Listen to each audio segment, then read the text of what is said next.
More than a decade after vanishing out of thin air, Malaysia is resuming its hunt for missing flight MH370. The government there teaming up with American marine robotic firm Ocean Infinity for the second time, agreeing only to pay the $70 million finder's fee if the firm finds significant wreckage.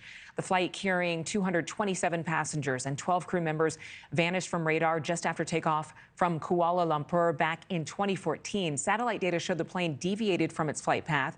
It's believed to have crashed over the Indian Ocean. Jeff Wise is a private pilot, science journalist, and expert in all things flight MH370. He joins me right now live. Jeff, obviously this renewed search would bring closure to hundreds of families. Would this also help the airline industry? Well, it will bring closure if they find the plane. Right. Now, this is a big question. Remember, there's been 2 searches before, neither one of which was successful. And what's really interesting is that those previous searches covered a much, much larger area, 240,000 square kilometers. This one is only going to be 15,000 square kilometers. We don't really know why. There's a lot of mysteries about this announcement. Yes, if they find the plane, it will solve the greatest mystery in aviation history, and will do a lot, I think, to calm people's, qualms about getting on a plane. It will no longer be quite so unexplainable why a plane could just disappear like this. A plane that's significantly larger than most jets that we fly on, most passenger planes we fly on here in the United States. This search company, Ocean Infinity, believes the wreckage can be located deep in the Indian Ocean. What do you think? Well, we don't really know why they think that. When the original search area was described by the Australian government back in 2014, they published a report explaining their mathematical analysis of these signals that had been sent from the plane as it was in the process of disappearing. With the current search area, we don't have any kind of analysis like that.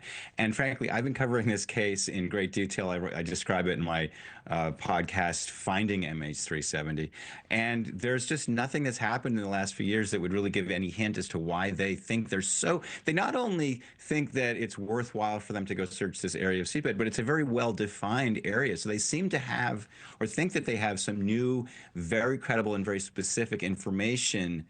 That itself is kind of a mystery. We don't know what that is. And in terms of Malaysia pushing for the search or allowing the search to go on, do we know specifically why, what prompted them to go at it again? We really don't. They've been talking about this, making noises about it for about a year or so at this point. They have had discussions with Ocean Infinity. I think some researchers might have approached Ocean Infinity and said, hey, we have this information, we have this analysis, we think it will bear fruit. Ocean Infinity then went back to Malaysia, who, as you mentioned, they'd already conducted a search for back in 2018. And so whatever they told Malaysia must have convinced them enough to put the money back up. Again, the money, the $70 million, only has to be paid if they find the plane. And so we'll see. If the plane isn't there, I think it's going to be time for the authorities to really say, okay, we were wrong. We don't really know where this plane went, and we need to really reassess this mystery from first principles. Yeah, it is such a sad story. Jeff Wise, thank you again for being on NewsNation. Thanks for watching. Go to joinnn.com to find NewsNation on your screen. And don't forget to click the red subscribe button below to get more of NewsNation's fact-driven, unbiased coverage.